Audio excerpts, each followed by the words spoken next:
ஒரு காலத்தில் சிண்ட்ரெல்லா என்ற அன்பான பெண் வாழ்ந்து வந்தாள். அவளது தந்தை இறந்த பிறகு அவள் தனது சித்தி மற்றும் 2 சகோதரிகளுடன் வாழ்ந்து வந்தாள். அவர்கள் அவளை ஒரு வீட்டு வேலைக்காரியாகவே நடத்தினார்கள். ஒரு நாள் அரச குடும்பத்திலிருந்து ஒரு பெரிய அறிவிப்பு வந்தது. இளவரசர் தனது மனைவி யார் என்று தேர்ந்தெடுப்பதற்காக ஒரு மாபெரும் நடன விருந்தை அரண்மனையில் நடத்தப் போகிறார். எல்லா இளம் பெண்களும் இந்த விருந்தில் கலந்து கொள்ள அழைக்கப்பட்டனர். அந்த விருந்துக்காக சிண்ட்ரெல்லாவின் சகோதரிகள் ஆடம்பரமான புதிய ஆடைகளை தைக்க ஆரம்பித்தார்கள். சிண்ட்ரெல்லா ஆசையுடன் நானும் வர விரும்புகின்றேன் என்று கேட்டாள்.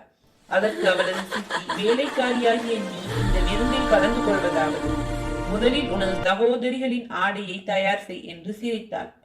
விருந்துக்கான நாளும் வந்தது. சித்தியும் சகோதரிகளும் அலங்கரித்துக் கொண்டு சிண்ட்ரெல்லாவை தனியாக வீட்டில் விட்டுவிட்டு சென்றார்கள். தனது துரதிர்ஷ்டத்தை நினைத்து சிண்ட்ரெல்லா அழுது கொண்டிருந்தாள். அப்பொழுது அவளது முன்னில் ஒரு அதிசய பெருமாட்டி தோன்றினாள். அந்த பெருமாட்டி, அழாதே என் அன்பே, நீ நடன விருந்துக்கு செல்ல வேண்டும் என்று கூறினாள். சிண்ட்ரெல்லா குழப்பத்துடன், ஆனால் என்னிடம் ஆடை இல்லையே என்று கூறினார். அதற்கு அந்த பெருமாட்டி தனது மாயக்கோலை எடுத்து அருகில் இருந்த ஒரு பூசணிக்காயை ஒரு அற்புதமான தங்க இரதமாகவும் சில எலிகளை அழகிய வெள்ளை குதிரைகளாகவும், பிறகு சிண்ட்ரெல்லாவின் கந்தல் ஆடைகளை வானத்தில் ஜொலிக்கும் நட்சத்திரங்களை போன்ற ஒரு அற்புதமான நீல நிற நடன உடையாகவும், பழைய காலணிகளை அழகிய பளிங்கு காலணிகளாகவும் மாற்றினார்.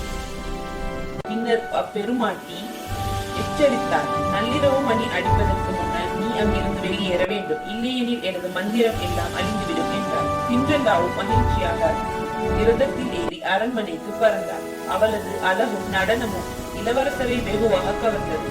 அவர் அவளை தவிர வேறு யாருடனும் நடனமாடவில்லை. அவளது சித்தியும் சகோதரிகளும் கூட அவளை அடையாளம் காணவில்லை. அவர்கள் மகிழ்ச்சியாக நடனமாடிக் கொண்டிருந்த பொழுது திடீரென நள்ளிரவு மணி ஒலிக்க ஆரம்பித்தது. அவள் அவசரமாக இளவரசரிடம் விடை பெறக்கூட நேரம் இல்லாமல் படிக்கட்டுகளில் வேகமாக ஓடினாள். அவளது அவசரத்தில் அவளுடைய பளிங்கு காலணிகளில் ஒன்று நழுவி கீழே விழுந்தது. இளவரசர் அவளை பின்தொடர்ந்து வந்தார். ஆனால் அவள் அதற்கு முன் மறைந்து விட்டார். சிண்ட்ரெல்லா வீட்டிற்கு ஓடி வந்த பொழுது அவளது ஆடை கந்தலாகவும் இரதம் பூசணிக்காயாகவும் மீண்டும் மாறிவிட்டது. இளவரசர் அந்த காலனியை கொண்டு சிண்ட்ரெல்லாவை கண்டுபிடிப்பதற்காக தனது பணியாளர்களை வீட்டுக்கு வீடு அனுப்பி யாருடைய காலில் அந்த காலனி சரியாக பொருந்துகின்றதோ அவளே தனது மனைவி என்று அறிவித்தார். சிண்ட்ரெல்லாவின் வீட்டிற்கு பணியாளர்களும் வந்தனர். அவளது சகோதரிகள் அந்த காலனியை அணிந்து பார்க்க முயற்சித்தனர். ஆனால் அது யாருக்கும் பொருந்தவில்லை. கடைசியில் சிண்ட்ரெல்லா கூச்சத்துடன், நானும் முயற்சிக்க விரும்புகின்றேன் என்று அவர்களிடம் கேட்டாள். சித்தியும் சகோதரிகளும் அவளை பார்த்து கேலியாக சிரித்தார்கள்.